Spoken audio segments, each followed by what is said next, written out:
Agora temos uma das palestras de destaque dessa edição. Em uma apresentação especialmente preparada para a Abras, vamos explorar o profundo conhecimento acadêmico e a experiência do nosso convidado. Para debater os motivos da baixa produtividade nas organizações brasileiras, em comparação às americanas, europeias e asiáticas, vamos discutir soluções estruturais para o Brasil e propor caminhos para as organizações. Para a palestra Produtividade nas Organizações Brasileiras, Motivos, Soluções Estruturais e Caminhos para o Desenvolvimento, convido ao palco para que todos acompanhem a palestra o ex-governador, advogado e escritor, senhor Ciro Gomes. Bom, muito boa tarde a todos e a todas. Está todo mundo me ouvindo bem, porque eu estou sem retorno? Eu quero agradecer o privilégio de, mais uma vez, já são algumas décadas, de ter sido lembrado pela Associação Brasileira dos Supermercados ou por diversas associações estaduais de supermercados, para estar consigo repartindo alguma experiência, muitas provocações em relação a esse meu olhar peculiar sobre as coisas da economia brasileira. Não podendo abraçar pessoalmente a todos e a todas, como gostaria, eu quero cumprimentá-los na pessoa desse grande líder empresarial brasileiro, meu amigo Antônio Galassi, que não sei em que lugar está, aqui está. Um abraço grande, muito obrigado mais uma vez pelo privilégio, pela honra, e pela confiança de poder aceitar um polêmico palestrante nas suas reuniões.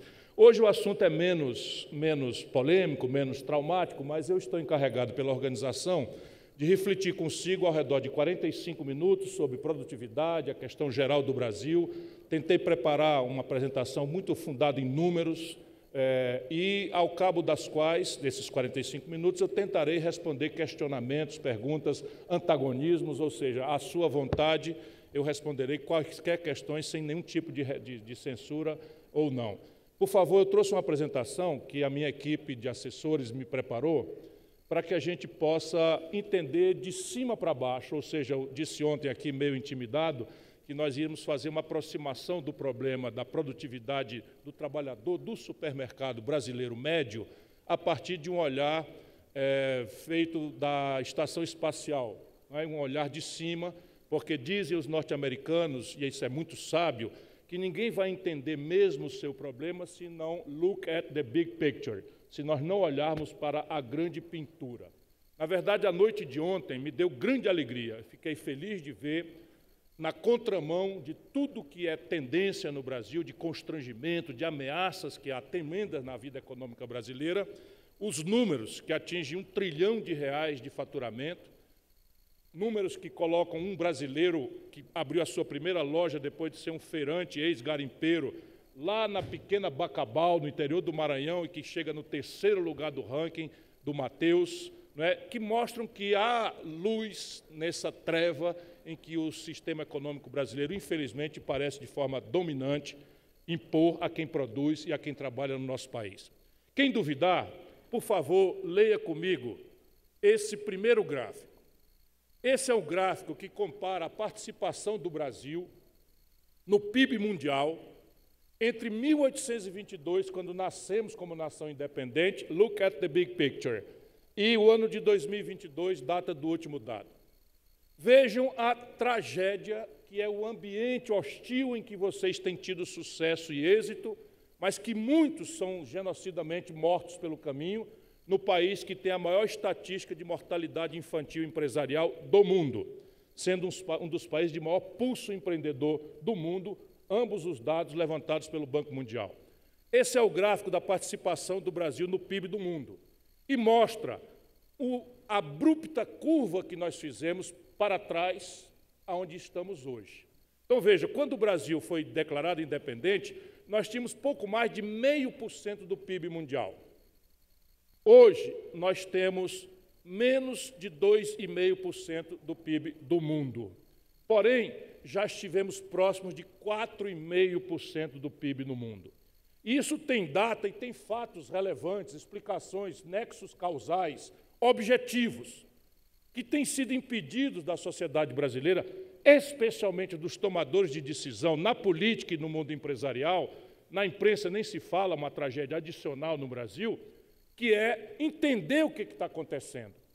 O que aconteceu para o país ter uma curva explosivamente ascendente, de ganhar posição relativa no mundo, ou seja, crescer mais do que a média do mundo durante décadas e, de repente, começar a cair consistentemente com a curva apontada para baixo, que é o dia de hoje? O que aconteceu? No pico dessa curva ascendente, nós estamos executando um projeto. Pode-se dele discordar, e se deve discordar, porque é um projeto datado. Mas era um projeto ditado pela inteligência objetiva dos problemas brasileiros e das soluções próprias que o Brasil construiu, acertando ou errando, e não a intoxicação ideológica, que eu digo, para provocar, que hoje o Brasil está dominado por absoluta intoxicação ideológica e baniu a inteligência e a racionalidade da observação e da tentativa de solução dos seus problemas. Isso é muito trágico, porque se a gente fizer tudo racionalmente, com a melhor ciência disponível, com a boa literatura à disposição e com as melhores experiências internacionais nos guiando, ainda não será fácil nos tempos de disruptura tecnológica e dos ganhos de produtividade monstruosos que essas disrupturas tecnológicas, quase todas privadas, concentradas nas mãos de poucas pessoas, Mark Zuckerberg, Elon Musk e etc. e tal, né? E aqui está. Qual era o projeto, para não ser chato e meramente telegráfico? O Brasil resolveu, quando aconteceu uma revolução política, ali no ano 30, que é quando essa curva começa a correr para cima mais velozmente, se modernizar. Modernidade na data era sinônimo de indústria, que já não é mais.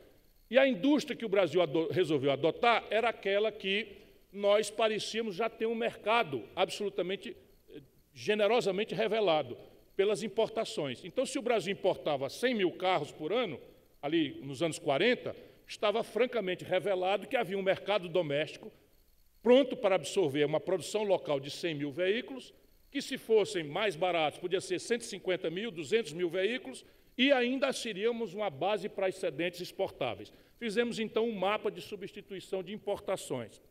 Essa é a primeira contradição, olhando de trás para diante. O Brasil, então, iria importar do estrangeiro as tecnologias que não desenvolvemos aqui. Isso é um atavismo que nós não podemos mais conviver com ele. No passado, isso era possível, porque a gente saía atrasado. Por exemplo, a primeira linha de montagem de automóveis foi a Volkswagen, que nos mandou uma linha de montagem de segunda mão, que foi montada em São Bernardo do Campo por Juscelino Kubitschek. Pois bem, essa linha de montagem de segunda mão, já defasada da Alemanha, ao fim do dia produzia um Fusca, igual ao Fusca que a Alemanha, em Munique, estava produzindo com a nova linha de montagem. Só que se introduziu ali, e o Brasil até hoje não acordou, um elemento que nós vamos refletir sobre ele hoje mais detidamente: produtividade. Então, com os mesmos custos fixos, produzia-se um Fusca por dia. E o novo Fusca, que era igualzinho da Alemanha, eram 5, 6 Fuscas por dia, com custos fixos, portanto, reduzidos à fração de 20% daquilo que era o concorrente nacional. Para compensar isso, na transição, o Brasil montou um legado protecionista. Montamos uma redoma, protegendo o mercado brasileiro da competição agressiva do mundo.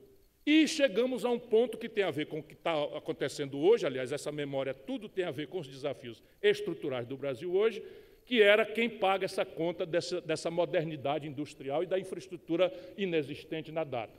Decidiu-se aí, então, que o Estado brasileiro seria o empresário capitalista que não tínhamos. E não tínhamos mesmo, porque o pouco capital de lá e de hoje que o Brasil tinha no ambiente privado era concentradamente localizado no ambiente rural, contra o qual se levantou a Revolução de 30. As oligarquias rurais da monocultura do café, da cana-de-açúcar, do leite, que desconfiavam muito dessa novidade e que vinham de uma revolta contra o fim da escravidão que precipitou a República em 89. Não pensem que eu estou fazendo história passiva. Aqui está a raiz estratégica das nossas contemporaneidades, os nossos problemas contemporâneos e o desafio de abordarmos esses problemas com inteligência cada vez mais racional e menos ideologia tóxica que está dividindo a nação hoje em paixões e ódios que são absolutamente ameaçadores da nossa sorte como nação. Pois bem, não tendo capitalistas privados, nasce o Estado brasileiro capitalista que não tínhamos, o Brasil estatal. Petróleo Brás, Eletricidade Brás, Estrada Brás, Telefone Brás e todos os Brás que a gente conhecemos. Pois bem, o Estado brasileiro também, na data, não tinha os capitais necessários para o fôlego da empreitada. Nasce daí o Brasil endividado. Entendamos isso, meus compatriotas, para o desafio contemporâneo. Jamais se desenvolveu nação nenhuma do planeta Terra baseado em dívida. Não tem um precedente sequer de nenhuma nação do planeta que haja se desenvolvido de forma sustentada com base no capital dos outros.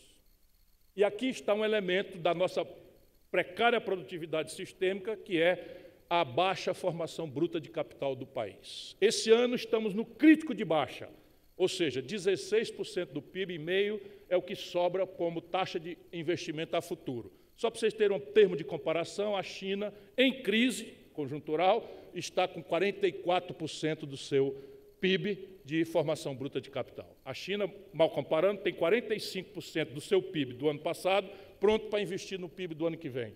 O Brasil sobra 16% para investir no ano que vem. Se nós tomarmos o serviço da dívida, que leva algo ao redor de 10%, 12% do PIB, então nós estamos entendendo que não há como ter investimento. Se não tem investimento, saiam dos jornais, porque vocês são tomadores de decisão, as senhoras, os senhores, são empresários de sucesso. Se não tem investimento, não tem crescimento.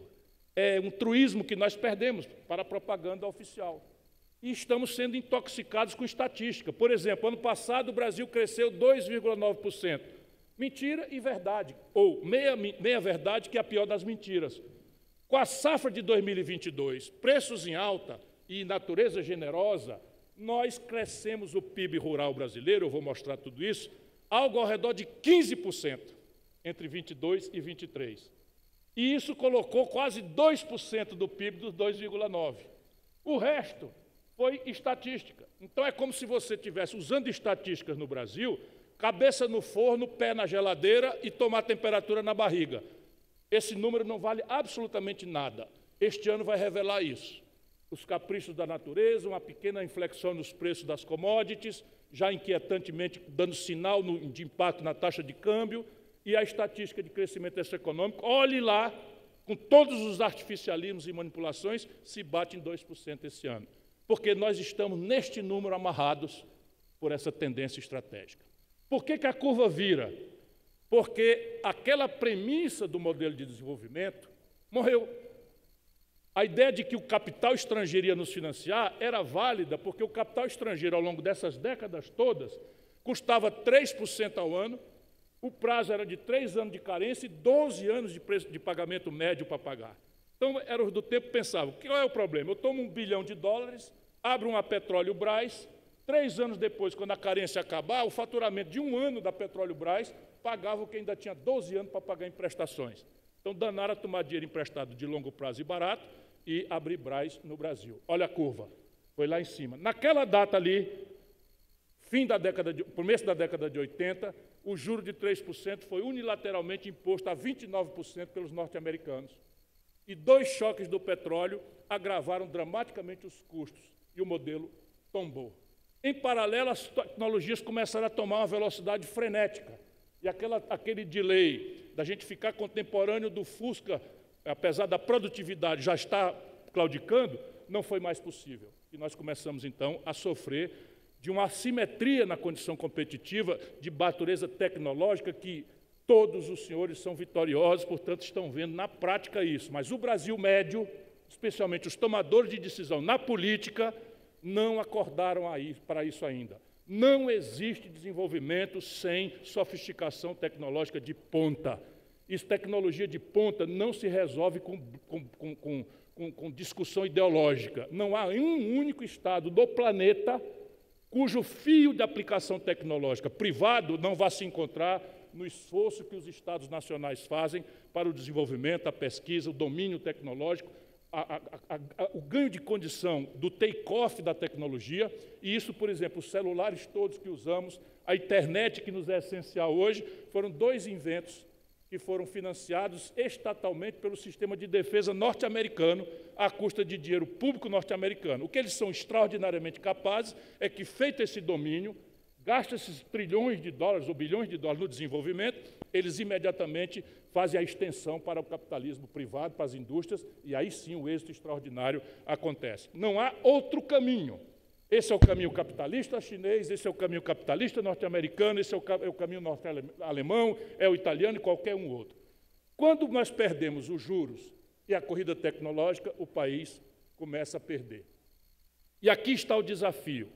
Esta data encontra uma moda ideológica que nos foi vendida, até hoje é vendida como ciência boa, e que é ideologia de quinta categoria, e que vem por uma força muito grande, não é palavrão, que é a concepção política, economia política, do neoliberalismo. Eu preciso ver só, está aqui o horário, me explica aqui, 28 é o que eu já gastei? Não, eu não quero extrapolar o tempo, é porque eu estou me apaixonando pelo auditório. Então, repare, como nós sabemos que nada melhor do que a concorrência capitalista para garantir o retorno ótimo à alocação de recursos escassos, isso é ciência. O liberalismo político não tem contraste na virtude humana de convivência, a liberdade de expressão, o pluralismo das organizações político-ideológicas, são vitórias extraordinárias do liberalismo que estão sendo manipuladas para atender a uma necessidade real, estratégica da Europa. A Europa, como era o território físico da Guerra Fria, começou a tentar se livrar da possibilidade real do genocídio, da destruição pelo confronto nuclear dos anos 60, 50, 60, 70, do pós-guerra, porque era ali, fisicamente, antes dos mísseis intercontinentais, o cenário da confrontação capitalista-socialista, União Soviética, Estados Unidos e OTAN. Pois bem, para se livrar disso, a Europa tentou desenvolver uma espécie de sincretismo. Vamos oferecer ao povo uma saída que não seja dos extremos. O que é encantador no socialismo soviético? A ideia generosa da igualdade. O que é encantador no capitalismo norte-americano? A ideia generosa da liberdade, da propriedade privada, dos fatores de produção. Vamos juntar essas duas coisas. E se criou um negócio chamado welfare state. Isso tem a ver com as questões dramáticas do Brasil também, embora às vezes não pareça tanto. Mas é porque nós estamos habituados, estamos manipulados como nação, a não pensar nas grandes questões, que na verdade são elas que nos guiam para o bem ou para o mal. Pois bem, o custo do estado de bem-estar social impôs uma carga tributária nunca vista na história do capitalismo, que era possível de ser praticada na Europa por duas razões. Primeiro, o imperialismo colonial. Nessa data, por exemplo, a Inglaterra dominava parte importante da China, Hong Kong, dominava a Índia, né? A França dominava a Argélia, dominava a Nigéria, e assim por diante. A Bélgica dominava o Congo. Então, a extração de riquezas extraordinárias para o financiamento do estado de bem-estar europeu era uma das realidades que permitiam esse estado de bem-estar social com uma carga tributária muito alta, muito pesada, não é? E que podia acontecer impunemente por essas duas razões. O excedente de riquezas coloniais e a segunda, a solidão concorrencial. Os norte-americanos com os europeus estavam sozinhos no ambiente do consumo moderno. As primeiras televisões que chegaram no Brasil eram alemãs, de marca Telefunken, e eu já era adolescente quando elas aconteceram. Então, quem quisesse comprar essa coisa moderna, os carros, etc., teria que comprar das nações do Atlântico Norte. Portanto, a solidão na concorrência, que permitia carregar a ineficiência de um sistema tributário pesado para financiar o estado de bem-estar, e a exploração de riquezas coloniais, permitiram que a Europa vivesse isso. Essas duas pernas morreram. Com o fim da Segunda Guerra Mundial, se descolonizou rapidamente, a Europa foi banida dessas colônias mais explícitas, o colonialismo agora tomou outras características mais disfarçadas, mas, de qualquer forma, o volume de dinheiro transferido não foi mais o mesmo, e surge no Oriente, no primeiro momento no Japão, depois Malásia, Singapura, Coreia do Sul e explosivamente China, um produto moderno, sofisticadamente tecnológico, quase up-to-date com os produtos do Ocidente, só que vindo de modelos de economia política desonerados da cunha fiscal que financiou o welfare state. Quebrou a economia, perdeu competitividade da economia europeia, vem uma resposta óbvia, a onda neoliberal. Então, a ideia simples, na Europa era fácil de entender, eu perdi competição com o mundo, no meu mercado e terceiro mercado, porque a cunha fiscal que financia o estado de bem-estar social é impagável. Porque eu não tenho mais a colônia e eu não tenho mais a solidão, e agora tenho um competidor à altura que está rivalizando e me tomando mercado. Solução óbvia: reduzir o Estado a uma dimensão mínima, desentranhá-lo do domínio econômico para, aspas, restaurar a competitividade sistêmica. Se eu fosse um lorde inglês, eu não tenho a menor dúvida que eu teria partilhado desse diagnóstico. A terapêutica, não. O que acontece conosco, os brasileiros? Não é o nosso problema. O welfare state foi anunciado nas nossas constituições, mas nunca foi entregue. O nosso problema aqui é a cunha fiscal, sem nenhuma dúvida, mas causada por um fenômeno sem rival na história do planeta, que é a prostração do Estado brasileiro ao rentismo. Só para vocês terem uma ideia, no ano passado, 2023, o Brasil aplicou em saúde, que é o gasto corrente mais volumoso do Brasil, 238 bilhões de reais. E alocamos de juros 728 bilhões de reais. Ambos são gastos correntes. E quem quiser fazer uma reestruturação de austeridade fiscal deveria se obrigar a olhar com as devidas proporções e valores essas questões aí. Enfim, por essas razões, o Brasil, então, faz uma solução estúpida, importada do estrangeiro, que não guarda coerência com a nossa realidade, e então o país começa a não crescer mais. E o mundo, apesar de riscos e oportunidades iguais, o mundo segue crescendo e a nossa participação relativa acabou. Se nós entendemos essa introdução, a reflexão específica sobre produtividade vai entrar mais fácil e mais coerentemente.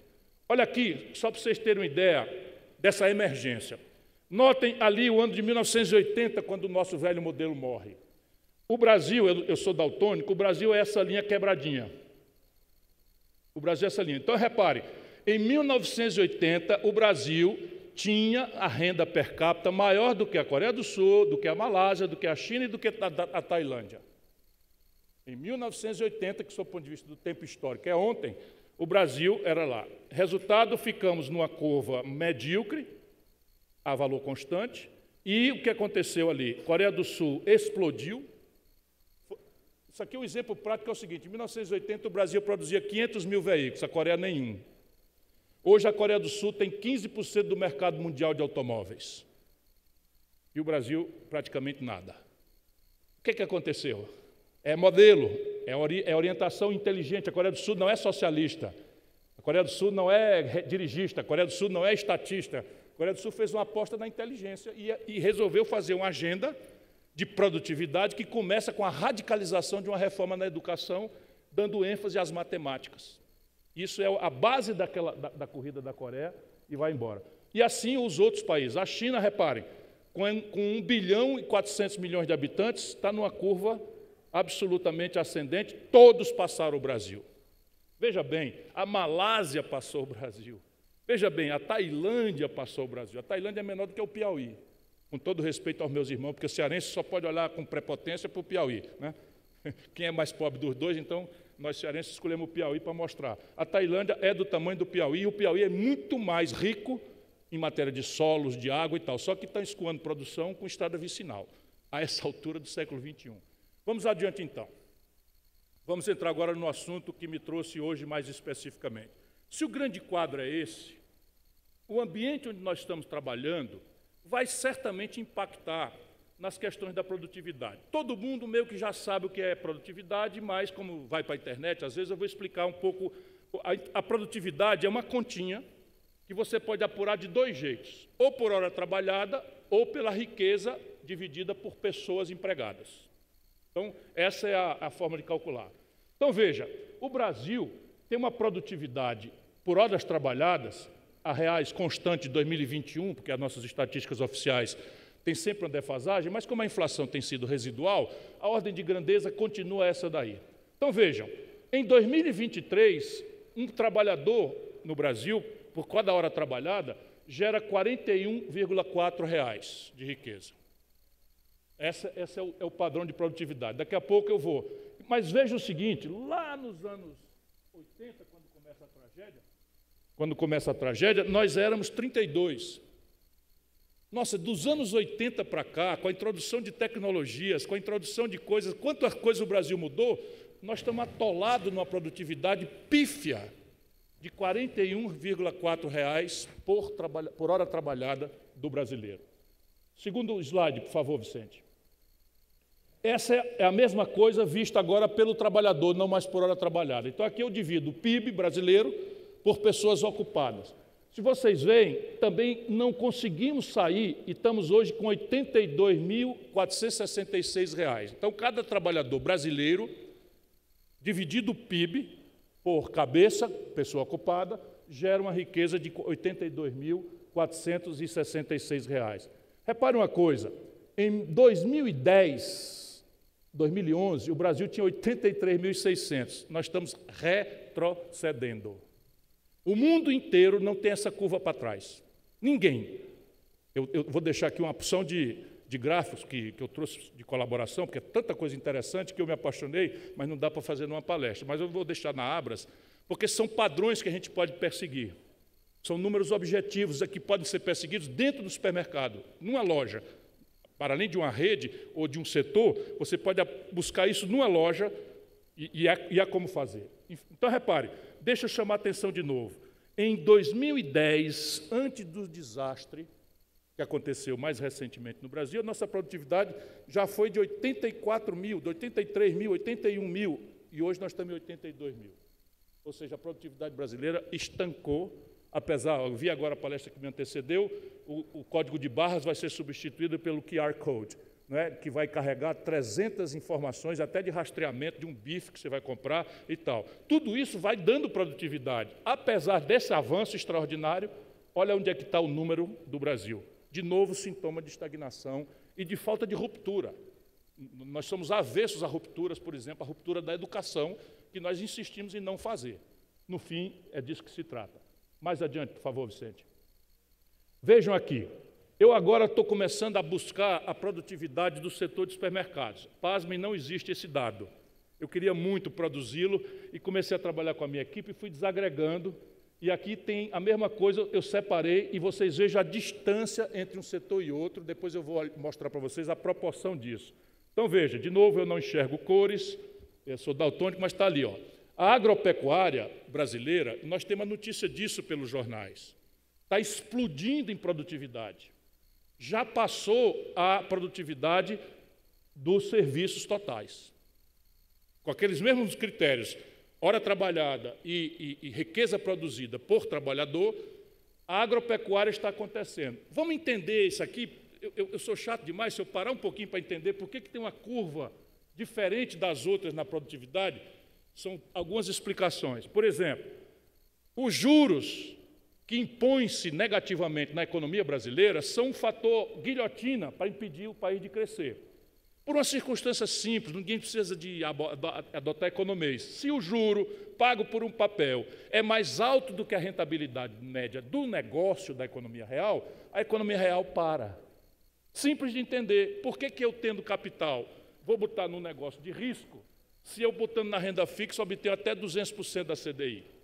Mas quando o país tem baixo nível de formação bruta de capital, significa um grande pulso empreendedor e baixa liquidez, baixo capital, por que eu vou tomar dinheiro emprestado para pagar 30%, 35%, se eu sou um cliente de primeira linha, para botar num negócio que, bem administrado, me dá 5%, 6% em ambiente concorrencial?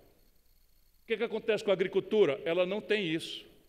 Por mais que se faça a propaganda ideológica do liberalismo e, no mundo rural, o conservadorismo ideológico ainda mais radical, eles gozam de subsídio dos juros. É o único setor brasileiro que tem um subsídio absolutamente estrutural e não é ideológico. Não é ideológico. Nós chegamos a praticar dumping internacional. Por que os franceses não querem fazer acordo com o Mercosul no Brasil? Porque a gente destrói a agricultura deles. Nós temos produtividade porque nós estamos fazendo uma agricultura de precisão no estado da arte. Hoje você passa uma colheitadeira e ela vai anotando com polegada de fidelidade, com polegada de precisão, tecnologia, polegada de precisão, a produtividade daquela polegada quadrada, para na safra seguinte o fertilizante ser colocado só onde precisa menos, ou onde precisa mais, de forma um software lê e faz. É o último estágio de arte na tecnologia. O Brasil médio está 3 gerações atrasado em matéria tecnológica. E aí você vai entendendo e está vendo lá a curva parada das outras produtividades. A produtividade da indústria, por exemplo, brasileira, está tudo aí, por hora trabalhada, R$50 é a produtividade da indústria total, porque aqui máquina tem mais, mas veja, já foi mais do que isso, e assim sucessivamente. Vamos agora por trabalhador ocupado. Por favor, Vicente. De novo, olha ali. Entre 1980 e 95, a produtividade da indústria estava lá em cima, caiu para cá. Isso com um choque tecnológico acontecendo, porque se você tem menos trabalhador ocupado por automação, o indicador de produtividade sobe. Né? Embora seja um equívoco imaginar que só isso. Aí, de novo, as curvas estagnadas de produtividade nos serviços total, na indústria total e agropecuária. Olha a curva. De novo, tecnologia, financiamento e escala. São os 3 grandes fatores que o Brasil tem assimétricos com a relação do mundo e nossa modelagem de economia política, rendida ao mito neoliberal, que é ideologia, não é ciência boa, não é? Faz a nossa ideia de competir abertamente, sem política industrial, sem política e tal, ao contrário do que fazemos com o nosso produto rural. O produto rural é financiado, mas tem mais uma coisa, não paga tributos. Imagina o setor de supermercados se eu retirasse os tributos. Assim, todos mesmo.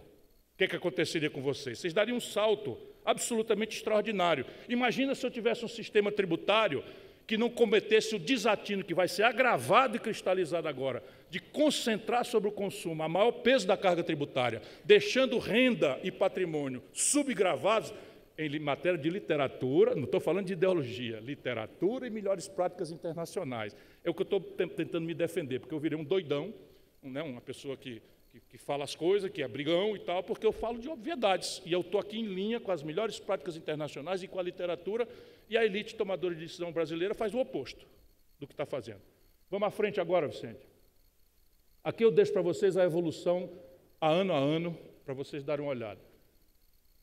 Aqui, eu peguei segregando, né, daquela parte grande para menor, eu segreguei o comércio. Olha o que está acontecendo de novo. Lá no ano 95, nós tínhamos a produtividade de R$ 24,70 de produtividade por hora trabalhada no Brasil. 2023, R$ 24,03, menos do que, e 30 centavos, menos do que em 95, no comércio. E olha o que vocês já fizeram para sobreviver, e olha o que vocês já fizeram para sobreviver. Agora eu ainda vou tentar segregar um pouco mais. Avança, Vicente. Eu vou mostrar para pessoas ocupadas R$ 51.700. Então, cada trabalhador brasileiro no comércio gera R$ 51.715. Olha ali o que era em 1995 a valor constante. Hein? 57 mil. A produtividade está em queda ainda a essa altura do século XXI. Isso é inviabilizador de negócio, é inviabilizador de rentabilidade, é inviabilizador de lucro. Vocês, eu ontem saí feliz, vou rever uma opção de coisas para entender, já acordei de madrugada, para processar na cabeça, e eu quero crer que eu entendo um pouco já por hipótese, mas vou especializar mais. É que esse crescimento extraordinário está crescendo na base do formal contra o informal. Está crescendo na base do que quem se ligou na tecnologia, na base do que não conseguiu se ligar na tecnologia. Ou seja, então o crescimento, no fim, é marginal. Porque está sendo, quando chega o Mateus, dezenas de Mateus de origem somem do mercado. Essa é a hipótese mais provável, eu vou especializar isso nos meus estudos. Mas, de qualquer forma, é muito bom saber que há um setor no Brasil que está se formalizando, portanto, podendo ganhar produtividade, e é nacional. É absolutamente comovente. Eu me emocionei ontem de saber de que os grandões não passam de 22% do share do mercado brasileiro. Isso é único em matéria. Até na agropecuária, o máximo de agregação de valor nacional que nós fazemos fica para trás do esmagamento de soja. Nas carnes, não, nós estamos ainda com grandes corporações brasileiras, nacionais, de capital nacional. Nada contra, o problema é que capital estrangeiro, a contabilidade é em dólar. Isso gera um passivo a ser remunerado em dólar. Se isso não é tradable, ou seja, exportável, você gera um desequilíbrio na conta externa, estrutural, que ciclicamente quebra o Brasil. Na desvalorização de câmbio do Fernando Henrique, em 99, da Dilma, em 2013, e vem por aí a próxima, que eu estou estimando que vai ser só depois do fim da guerra da Ucrânia, por causa dos preços das commodities. Aqui é a mesma coisa por hora trabalhada. no comércio, serviços e total. Estou tentando desagregar para achar o supermercado. Passa adiante, que eu já estou passando da conta aqui da hora. Pessoas ocupadas é o mesmo número, já expliquei tudo, só estou evidenciando. Olha cá, os serviços, eu aqui desagrego ao máximo que eu consigo fazer para tentar achar o supermercado. Eu tiro, por exemplo, de comércio, algumas coisas, por exemplo, comercialização de carro, etc, etc. Por aqui a gente vai meio que achar... Onde é que eu vejo mais perto? Aqui. Vejam essa linha de cima. É para onde 70% do sacrifício de trabalho, das preocupações, dos aborrecimentos, dos infartos do mundo produtivo brasileiro acontece. Setor financeiro. Olha como discrepa completamente.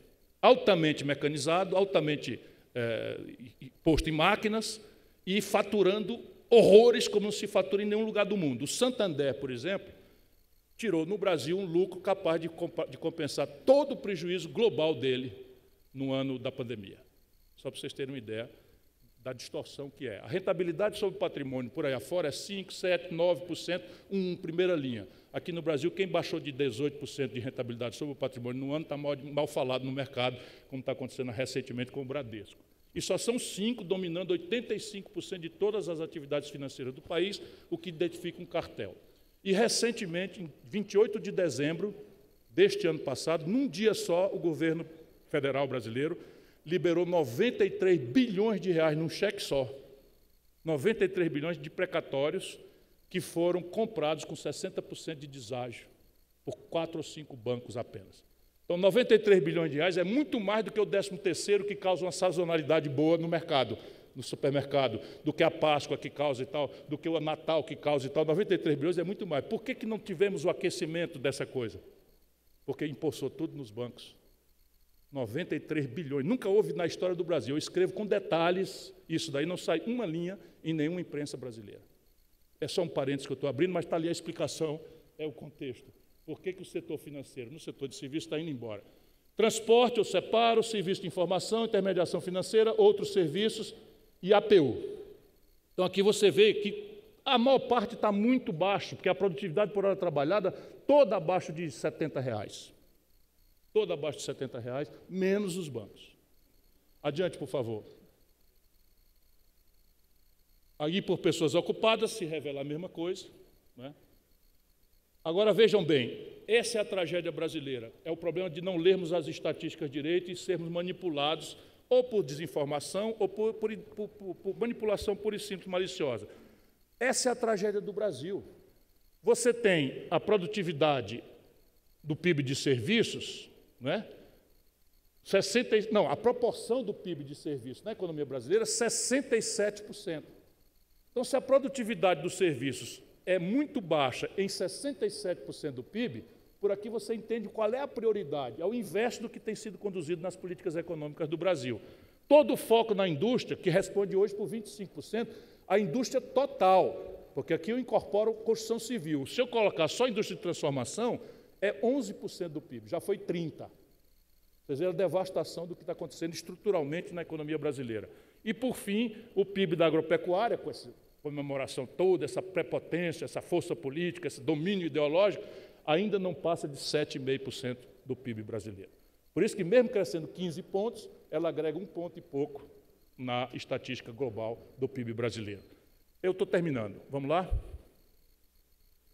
Agora, lamento, mas esse é o desafio para nós. Mesmo planeta Terra, mesmo abate local, mesmo abate hora, mesmo domínio. Produtividade do trabalho por hora trabalhada na Alemanha, $87,26. Lembram da brasileira? Consegue voltar, Vicente, para o primeiro?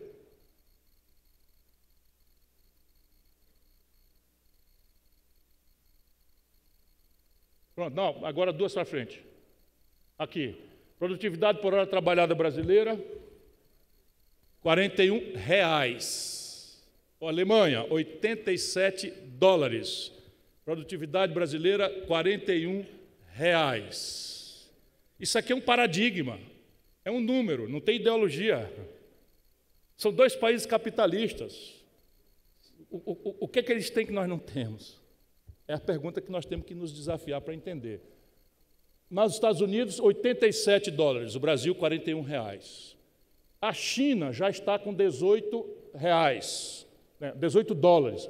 No Brasil, 19 dólares. E o Chile, que eu peguei o país da América do Sul, constrangido ou oportunizado igualzinho como nós, o Brasil em vantagem, tem uma produtividade de 33 dólares e 69 centavos. Então, se a gente não quer ir para a Alemanha, vamos fazer uma visita ao Chile. O que eles têm que nós não temos? Qual é o padrão de produtividade? Por onde é que eles alcançaram essa produtividade que já se aproxima, às vezes, de ser o dobro da brasileira? Adiante, por favor. Mesmo critério agora por pessoa empregada. Não, aqui, por pessoa empregada na Alemanha, 116 mil dólares, nos Estados Unidos, 157 mil dólares, na China, 43 mil dólares, no Brasil, 38 mil dólares por pessoa ano, tá? E o Chile, 65 mil dólares. Então, de novo, o desafio aqui. Para diante. Bom, aqui já vai começando a ficar mais complicado, mas eu trouxe, e vou parar aqui a exposição, mas eu trouxe, Galácio, para deixar com a Abras.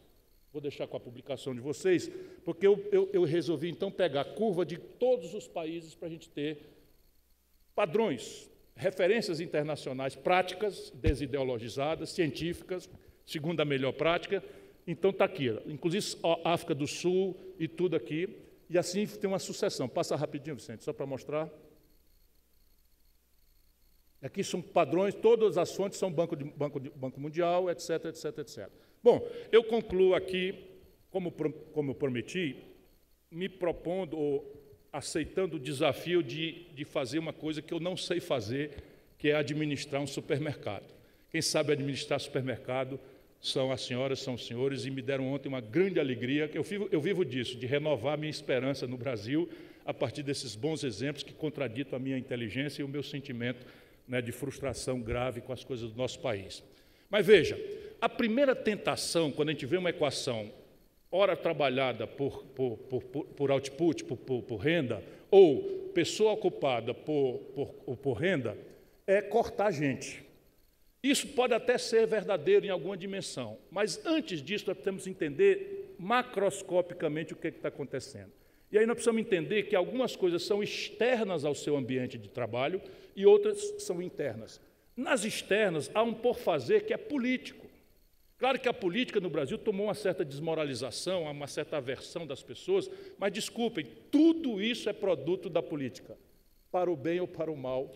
Tudo isso são variáveis que a política interfere para consertar, para corrigir, ou para piorar, ou deixar como está. E deixar como está é mortal, porque o mundo não está deixando como está. O mundo está partindo para cada vez mais agressividade. O gasto em defesa no ano passado foi o maior da história, desde a Segunda Guerra Mundial. Bateu o recorde do auge da Guerra Fria. O mundo está se preparando para uma convulsão. A ONU está completamente desmoralizada. E a pandemia, como aconteceu, e a guerra na Ucrânia, que colapsou as estratégias de oferta e abastecimento de energia da Europa, estão provocando uma radicalização no modo de organizar as economias do mundo. Vai se hipertrofiar o nacionalismo, o protecionismo internacional vai se agravar, de maneira que o cenário internacional para o Brasil vai cada dia ser mais complicado e no curto prazo. Ficar brincando de fazer política externa com conversa fiada, frase feita, se metendo sem estudar as coisas, sem vigiar o interesse do Brasil, é o pior que nós podemos fazer.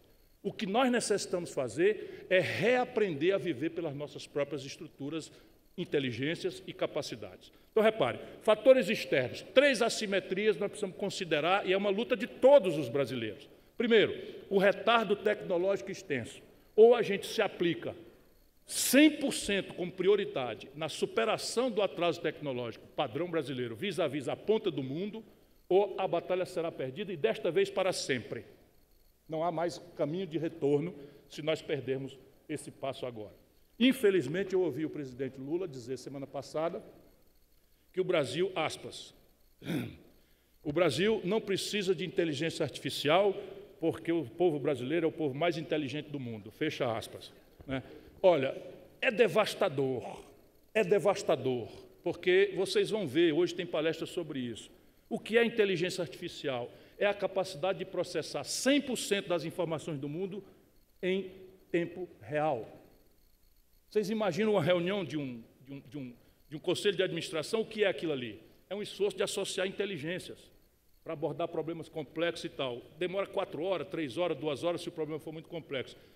A informática, turbinada pela inteligência artificial, vai processar todas as informações disponíveis no mundo em tempo real, em speed light.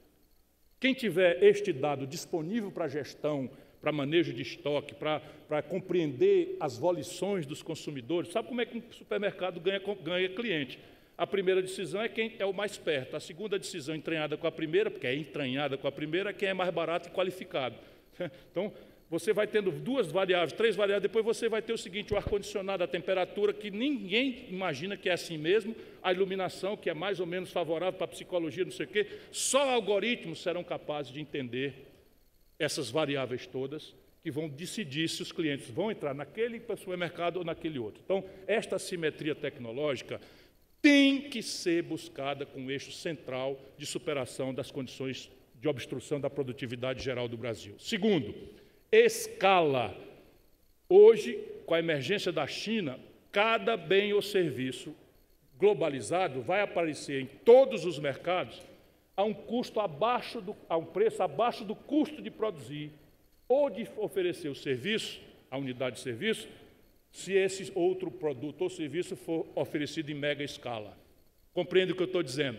Então, eu produzo 1 bilhão de calças jeans numa fábrica, meus custos relativos vão se depreciando ao máximo, eu tenho só um CEO, tenho só um departamento de jurídico, etc., etc., e basta ter, minhas compras são todas reduzidas por escala, e basta eu ganhar 1 centavo na fração da calça. De maneira que, na Sulanca de Caruaru, toda a agenda tosca que as frequenta, porque tem muito problema mesmo a institucionalidade brasileira, mas na Sulanca de Caruaru já não tem imposto, já não tem carteira assinada, já não tem 13º, já não tem licença maternidade, não tem nada, é criança pedalando, é mulher trabalhando toda noite, e a calça chinesa chega mais barata em Caruaru do que a Sulanca de Caruaru consegue produzir.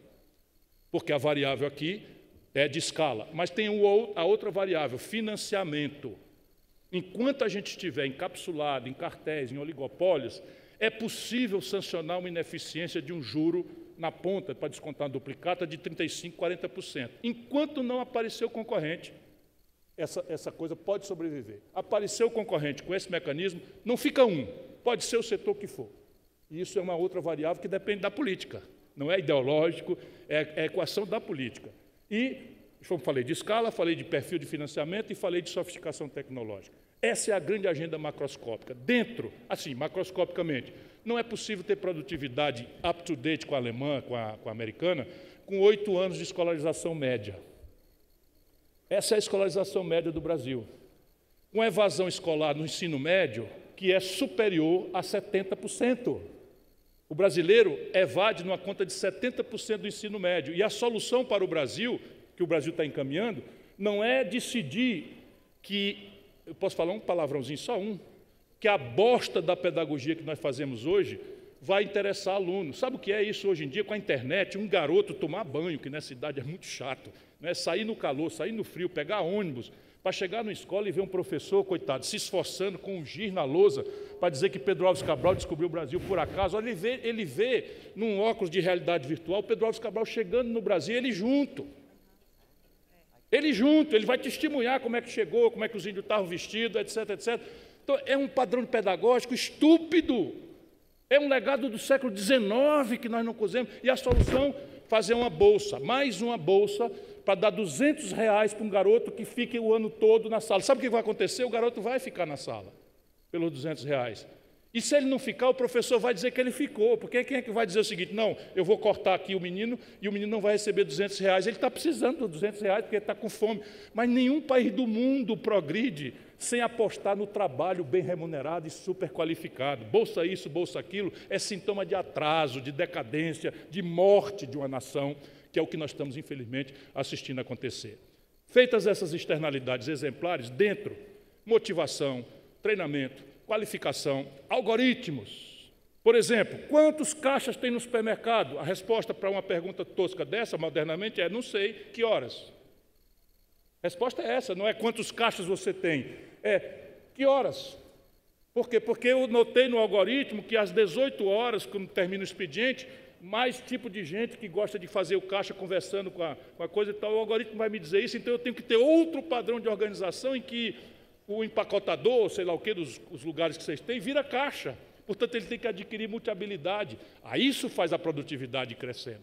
Ele vai passar uma parte do dia quando o caixa esvazia. Senão eu corto, aí chega na hora do rush, um monte de fila, e o cara diz assim, olha, o outro supermercado acolá não tem fila, botou um caixa eletrônico que eu passo lá o negócio no código de barra e tal. Isso vocês sabem fazer. Meu papel aqui era só provocar. Pensemos, ideologia tosca não resolve o problema de ninguém. Muito obrigado pela sua atenção. Ciro Gomes, convidado especial dessa tarde. Obrigada pela palestra, Ciro. A partir de agora, a gente abre 15 minutinhos para perguntas livres. Caso queiram fazer alguma ao ex-governador, as recepcionistas estão circulando pelo salão com alguns microfones. Enquanto isso, eu começo com uma que já recebemos, por favor. Beba uma aguinha. A pergunta é do Samuel Vânio, presidente do Grupo Enxuto. Ciro, a complexidade do sistema tributário brasileiro é frequentemente citada como um obstáculo para o crescimento empresarial. A Abras tem realizado um forte trabalho nesta área, tendo como exemplo a cesta básica. Na sua visão, quais seriam os principais elementos de uma reforma tributária que poderia alavancar a produtividade das indústrias no Brasil? Indústria, leia-se, setores. Veja, eu estou me refugiando, para não parecer que eu sou esse bocão exótico e tal, que até não consegue, pelo menos uma vez, não falar nenhum palavrão, mas, francamente, dar R$200 para resolver o problema de evasão de 70% é muita picaretagem de um país como o nosso. Mas, repare, como é que a gente se refugia num assunto complicado como é um modelo tributário? Eu sugiro que a gente se refugie na literatura. Eu sou professor de Direito Tributário, originalmente, eu comecei a estudar Economia Política, porque a minha disciplina na universidade é Direito Tributário. Então, a literatura do mundo é farta nesses assuntos. Mas a segunda grande fonte, para quem tem preguiça de ler, e é justo, nem todo mundo tem disposição para ler, é a melhor prática internacional. São dois conselheiros absolutamente, livres, porque foi purificado, foi depurado, foi esmerilhado, foi criticado e se afirmou como coisa boa o que está afirmado na literatura, com os argumentos, e as boas práticas internacionais. Então, você quer chamar de reforma tributária uma coisa? Não pense que atacar a simplificação de um sistema estupidamente grosseiro, complexo, corrupto, leviano, como é o sistema tributário brasileiro, com um olhar faccioso, como infelizmente o Congresso Nacional Brasileiro está fazendo hoje, e o governo fazendo propaganda. Reforma tributária, você tem que olhar quais são os fatores econômicos que são base de incidência da tributação, para depois fazer que parte deste fator dá qual contribuição para o conjunto da sanidade das contas públicas. E tentar produzir o mínimo de distorção possível na concorrência, na competitividade sistêmica da economia, no olhar internacional com o competidor em terceiros mercados e no mercado nacional. Embora, neste aspecto, você possa simplesmente isentar toda a tributação para produtos ao exterior e sobretributar com política de tarifação externa e tal a importação. Mas vamos voltar só ao prático doméstico. Então, repare, quais são os fatos tributáveis mais importantes? Primeiro, patrimônio. Por que a tributação sobre patrimônio deve ser chamada por primeiro? Ora, porque não causa nenhuma distorção no processo concorrencial, no processo econômico, no processo competitivo. Tal. Então, o patrimônio, o que é o patrimônio? Depois de trabalhar, de produzir, de pagar os impostos, de tal, não sei o que e tal, você imobiliza uma parte disso. Você tributando isso, você não gera nenhuma distorção competitiva concorrencial, porque não é uma tributação indireta, é uma tributação direta. Pois renda. De novo, produziu, trabalhou, pagou imposto, pagou propina para fiscal, aguentou pancada, não sei o que, tal confusão e tal, apurou, teve o lucro, é lei, é seu, pode apoder, vai atribuir à pessoa física, vai. Renda. Renda. Então, vem aqui, bota aqui. Essa renda tem várias hierarquias, porque tem uma faixa de isenção que as sociedades dão para quem... E tal. Tem sociedades que têm imposto de renda negativo, que era muito melhor do que ficar fazendo bolsa isso, bolsa aquilo, para ser o padrinho da coisa. Seria muito melhor criar como elemento previdenciário uma renda mínima que seria financiada com a tributação de patrimônios e tal, e que você acabasse com esse negócio de bolsa isso, bolsa aquilo. É um direito previdenciário para todo mundo que seja desvalido, que esteja aí no ambiente de BPC, que é benefício de prestação continuada, que é bolsa isso, bolsa aquilo, etc., etc., você teria um direito previdenciário, que é um imposto de renda mínima, que você vai fazer. Depois você tem salários, com escala de progressividade. De novo, literatura e melhores experiências internacionais. Então, você tem o seguinte, no Brasil, você tem uma imensa sociedade de trabalhadores com cabeça de classe média. Eles pagam 15% de imposto. Por que a gente não tem uma alíquota menor de 10%? E cria lá em cima uma alíquota maior de 35%, porque a maior hoje é 27,5%. Com isso daqui, prestem bem atenção, é chato, mas já a gente fecha a conta, porque matemática é cruel, não aceita ideologia. Então, você faz isso, e eu quero dizer que eu já fiz, eu fui ministro da Fazenda do Brasil e fiz exatamente isso que eu estou propondo. Você, com isso daqui, você tira, com o imposto sobre lucros e dividendos e com o imposto de renda progressivo, você tira de 3% a 4% na alíquota sobre o ICMS, que vocês vão pagar agora com o nome de IVA. Tira 3% a 4%. Então, estava o Galassi aqui lutando com os professores aqui para definir de forma pitoresca, para não dizer desonesta, quem entra e quem não entra na cesta básica. Aí vem a informação de que tilápia é mais cara do que camarão. Aí tilápia entra na cesta básica e outro não entra, porque o lobismo, os preconceitos, a superficialidade de uma discussão. Por quê? Porque a discussão é que a carga que vem por aí, dessa nova reforma tributária, vai nascer o IVA maior do mundo. Eu estou tentando dizer, ninguém quer ouvir. Vai nascer, no valor de hoje, os meus cálculos, entre 27,5% e 30% o IVA. Vocês viajam para os Estados Unidos, é improvável que se encontre em estado a estado 8% ou 9%. Nos países da OCDE, você chega a 12%, 14%, vai nascer 30% no Brasil. Por quê? Entre outras razões, você tem o problema de que você está transportando para o IVA, com a tributação do consumo, um ônus pesado do financiamento da Previdência Social. Sabe quantos países do mundo tributam consumo para financiar a Previdência Social? Nenhum que eu conheça. Nenhum. E como é isso? PIS e COFINS vem para o IVA, que não vai ser IVA, vai ser contribuição. Por quê? Porque o I é imposto e é partilhado com os estados e municípios. O C é contribuição, não é partilhado com os estados e municípios. Vai fundir PIS, COFINS e IPI. Este é partilhado hoje com os municípios e estados. Ao fundir, vem para a alíquota do IVA. Então, essa é a razão pela qual nós estamos entrando no caminho errado, porque não respeitamos a literatura e não respeitamos a melhor prática internacional. Então, você subgrava patrimônio, subgrava renda, num país em que a concentração de renda é inédita no mundo. Aqui fica mais flagrantemente com o imposto sobre grandes patrimônios, com alíquota moderadíssima, que eles ficam dizendo, vai fugir capital, o Lula repete isso e tal, não tem nada disso. Hoje, para você repatriar capital para o estrangeiro, você paga 0,38 de IOF. Se eu fizer o IOF de 1 na transferência de fora e fizer 0,75 de tributação sobre grandes patrimônios na pessoa física acima de 20 milhões de reais, eu arrecado mais 3% a menos na alíquota do IVA. Trata-se de decidir, porque a decisão que eles vão tomar numa crise fiscal crônica, que não é verdadeira, eu explico e arremato, trata-se de a que senhor você quer servir. Então é o seguinte, é neutra é tal. Então eu vou abrir mão de tributar lucros e dividendos, que o mundo inteiro tributa, eu vou abrir mão de uma progressividade do imposto de renda, eu vou abrir mão de uma tributação mais... Deixa eu dar um dado aqui. O imposto territorial rural, deste imenso latifúndio chamado Brasil, do agronegócio mais extraordinário do planeta Terra, recolhe de imposto territorial rural o que o povo de São Paulo, esta cidade, arrecada por mês de IPTU. Vocês ouviram bem? Vocês que moram em São Paulo, pagam por mês de IPTU o que todo o Brasil rural, latifúndio, etc., esqueça as pequenas propriedades, paga por ano de imposto territorial rural. Isso com conversa mole de esquerda, sabe? Papo furado, de petismo, não sei o quê. Então, desculpa, eu estou meio abusado nessas coisas aí, porque tem um ponto aí, que entre a esquerda e entre a direita dá na mesma. Como é que não se tributa a propriedade?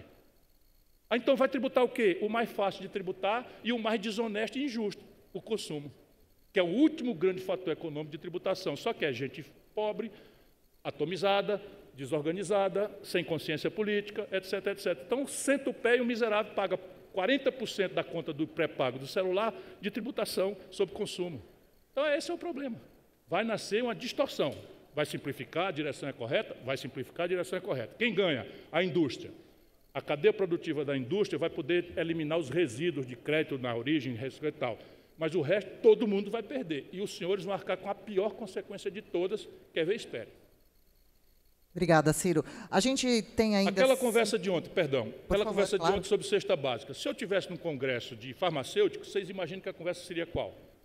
Estava dando exemplo. Então, o Ozempic é um remédio para diabetes, moderníssimo, que tem um efeito colateral ótimo de conter obesidade, não está no SUS. Então, o pobre brasileiro está fora. Não vai entrar na cesta básica dos remédios o Ozempic. Então, é o preconceito. Então, nós, aburguesados, vamos poder tratar nossa diabetes da forma mais moderna, vamos ter um efeito colateral bom, porque a obesidade é uma doença mórbida geral, base de hipertensão, etc., de diabetes, e mesma coisa. Se você for para o setor de bebidas, eu estou acompanhando, é de rir, se não fosse de chorar. Tem um cacete comendo aí, porque aí vai para o imposto seletivo. Aí tem um cacete para perguntar se vale tributar destilados e fermentados do mesmo jeito. Aí, por que não? Tá, porque não sei o quê. Não, mas peraí, fermentado é vinho que o Rio Grande do Sul produz e cerveja que o Brasil produz. E destilado é uísque e cachaça, que é produzida em Minas Gerais. Então, a cachaça vai entrar no seletivo e percebe? Não é sério, não é sério. Bom complemento. Obrigada, Ciro. Alguma pergunta do salão? Se não, eu faço mais uma aqui do nosso que recebemos no canal interno. Nós temos 4 minutos e 30 segundos. Oi. Alguma pergunta rapidinha para a gente fazer em 4 minutinhos? Aqui, ó. Várias, Posso? né? Quem a gente seleciona? As nossas ali. mocinhas. Por favor. Ciro, boa tarde, parabéns pela palestra. Quando a gente tem alguma conversa ocidental e fala de China, e primeiro que solta o nome Partido Comunista, já é o suficiente para deixar o pessoal arredio, né? E eu acho que, obviamente, isso causa um preconceito para tentar entender as coisas que, eventualmente, eles estão fazendo de bom lá, e alguma coisa de bom eles estão fazendo, e a gente consegue ver isso de uma forma bem clara nos números. Eu entendo, e essa é a primeira pergunta, se você entende dessa mesma forma, porque eu acho que você estuda o assunto muito mais do que eu, se você vê mecanismos bons, engrenagens de meritocracia dentro do sistema do partido, hoje, aquela coisa de que, cara, ninguém vai ser prefeito se não foi prefeito de uma subprefeitura, ninguém vai ser governador sem ter sido prefeito, sem ter sido prefeito de uma subprefeitura. Existe uma crescente no partido, como no ambiente corporativo, para que você possa chegar na alta esfera do governo chinês. E se você vê que algo nesse sentido poderia ser incorporado para quebrar as engrenagens que, por outro lado, a gente tem aqui no Brasil, que são engrenagens de busca e perpetuação de poder e acabam gerando tudo isso, essa catástrofe anunciada que você nos fala. Obrigada. Em 3 minutos, por favor, desculpa. Uma frase, uma historinha e uma reflexão. A frase: não me importa a cor do gato, me importa que ele casse o rato. Essa frase é do Deng Xiaoping, que fez a grande mudança da China comunista, proprietária, estatal, dos meios de produção, para uma China turbocapitalista. A China não tem nada de comunista, ela é turbocapitalista. Então, essa é a primeira frase, é do Deng Xiaoping. Não me importa, dizia ele, a cor do gato, me importa que casse o rato. Aí, acabou com a propriedade estatal dos planos, fundou uma burguesia privada, mandou ver com planos quinquenais o que é que nós vamos ser em aço, o que é que nós vamos ser em energia, o que é que nós vamos ser em isso, nisso, naquilo, novos materiais, supercondutores, telefonia, etc., etc., e saiu lá com financiamento à tecnologia, financiamento de longo prazo, compras governamentais, papapá, titi. Pronto, eis a China acontecendo aí. Tá? Uma historinha. Eu fui visitar, candidato a presidente do Brasil, fui visitar um alto comissário, que eles são, na diplomacia também são hierarquizados. Como eu era candidato, eu não podia ser recebido lá pelos oficiais, então era um alto comissário lá do partido. E eu sento lá, o bicho falava inglês perfeitamente, simulou para mim que não falava, né, para ficar um tradutor, e eu falo um razoável inglês de Sobral, no Ceará, mas, dado que ele fez isso, eu também simulei que não falava e fiquei falando em português, conversa de doido. Mas eu basicamente fui reclamar dele que o BRICS não podia ser um clube de conversa fiada, que o BRICS tinha que dar a um país como o Brasil 3 coisas práticas. Primeiro, um regime de preferências comerciais e industriais. Então, se o Brasil quer se reindustrializar, nossa política exterior tem que obter internacionalmente mercados, preferências, regimes de preferências comerciais. Aí ele olhou para mim e já arregalou o olho. Isso ainda, antes eu falando em português, ele já entendeu. Aí, segundo, um regime de transferências tecnológicas sensíveis, especialmente foguete, satélite, novos materiais e tal. Ele arregalou de novo. E terceiro, nós queremos que a China nos ajude no regime de financiamentos rebeldes às interdições de Bretton Woods, que são dominados pelos Estados Unidos através do FMI e tal. Aí ele me responde assim, mas e o mercado? Sabia? O alto comissário, quando eu falei para ele de regime de preferência comercial, de transferências tecnológicas sensíveis e de financiamento rebelde às interdições do Fundo Monetário, ele me respondeu, e o mercado? Aí eu disse para ele, nem o senhor nem eu acreditamos nisto. Acabamos de dizer, não é que eu não acredito no mercado, eu digo, nesta dimensão, nunca existiu mercado, é sempre um outro jogo, tá certo? Que o mercado faz um papel essencial, insubstituível, aqui mais embaixo, do pescoço para baixo. Ali em cima, não duvide que é assim que as coisas são resolvidas no mundo. Senão, os americanos não estavam embargando os chips para a China comprar. Não é capital? Por que não pode vender? Não vende, pura e simplesmente. E, por fim, a reflexão. Irmão, não interessa ideologia. Nós temos que ter clareza. Ideologia interessa para valores. Por exemplo, eu não durmo em paz sabendo que a imensa maioria de meus irmãos estão passando fome ou triste. Isso é a minha vocação. Se você estiver trabalhando bem na sua empresa, pagando bons impostos, você já está fazendo o seu dever. Mas eu me sinto constrangido. Então, ideologia vale para isso, para como é que você está na vida. Mas organizar a economia política tem 3 elementos claros. Só funciona o desenvolvimento econômico com uma economia mista. Estado poderoso, com alto nível de capacidade de intervir, investir, provocar investimento, catalisar investimento, iniciativa privada pujante, convergente com a estratégia de desenvolvimento pactuada, e uma academia absolutamente sofisticada, respondendo aos desafios tecnológicos que esse acordo para desenvolver uma nação faz. Como se organiza isso é secundário. Boa. Gente, palmas. Obrigada, Ciro Gomes. Muito obrigado a todos. João, obrigadíssimo.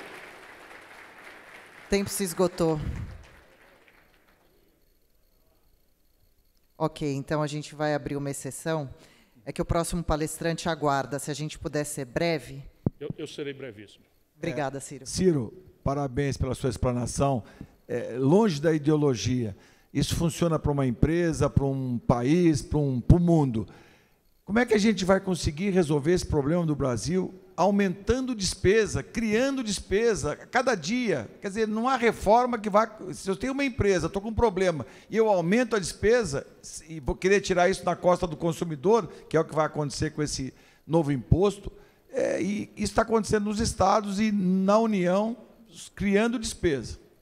Se eu não fosse o provocador que eu sou, não seria útil para todos os que me honram com a audiência. De qual despesa o amigo está falando? Esse é o problema. Então, repare, é intoxicação ideológica você dizer que o Estado brasileiro tem despesa demais. Porque é uma obviedade se eu olhar, por exemplo, que o governo do Ceará, agora, criou 17 secretarias ao custo de R$1 bilhão para fazer politicagem.